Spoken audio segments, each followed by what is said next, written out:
في احصائيات بتقول ان كل 39 ثانيه في عمليه اختراق بتحصل حوالين العالم، وده معناه ان ممكن يكون دورك جاي وانت بتتفرج عليا دلوقتي. الموضوع مش بعيد عنك زي ما انت فاكر، ومش محتاج هاكر عبقري ولا افلام خيال علمي، بالعكس ده بيحصل لناس عاديه جدا كل يوم، ممكن تبقى انت واحد منهم من غير ما تحس. تخيل كده واحد قاعد عادي جدا على موبايله بيكلم اصحابه وبيفتح سوشيال ميديا والدنيا ماشيه طبيعي، وفجاه يوصله لينك على واتساب بيقول له افتح اللينك ده او شوف الفيديو ده حالا، فضغط عليه وخلاص كده الموضوع بالنسبه له انتهى. في اللحظه دي هو مفكر ان مفيش اي حاجه حصلت، بس في الحقيقه مختلفه تماما جدا. في نفس اللحظه اللي هو داس عليها في برنامج صغير نزل على موبايله من غير ما يحس، وبدا يفتح كل حاجه جوه الموبايل. البرنامج ده ممكن يوصل لكل حاجه تقريبا، زي صورك وفيديوهاتك والرسائل بتاعتك وحساباتك على السوشيال ميديا وحتى الباسوردات اللي موجوده على موبايلك. المشكله الاكبر بقى ان كل ده بيحصل في الخلفيه بهدوء تام من غير اي اشعار يخليك تاخد بالك. الاخطر من كده بقى ايه؟ ان الشخص ده ممكن يفضل ايام او حتى اسابيع كامله مش عارف اصلا ان موبايله بقى بيتراقب، وكل بياناته بتتسحب منه واحده واحده وهو عايش حياته عادي جدا. بس خليني اقول لك الصدمه الحقيقيه، اغلب الاختراقات اللي زي دي مش بتكون بسبب هاكر عبقري او حاجه معقده، بالعكس تماما دي بتحصل بسبب غلطه بسيطه جدا انت عملتها من غير ما تاخد بالك. زي مثلا انك تفتح لينك مش موثوق لمجرد الفضول،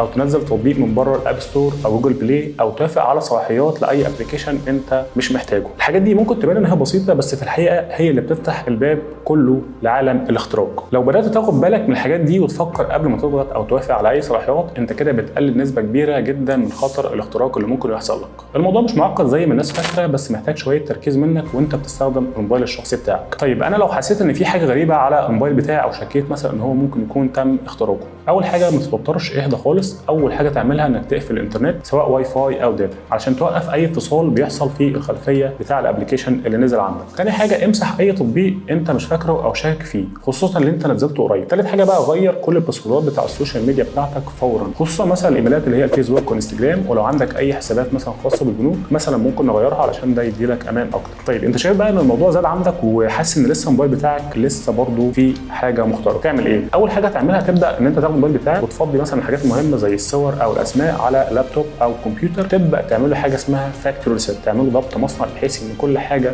كانت نازله على الموبايل تتفرمط نهائي. وطبعا كل ما تتحرك اسرع كل ما تقلل الخساره بتاعتك. افتكر دايما الاختراق مش بيبدا من الموبايل، الاختراق بيبدا منك انت. انا عبد الله نصر، واستنوني كل يوم بمعلومه جديده. لايك وفولو عشان يوصلك كل جديد.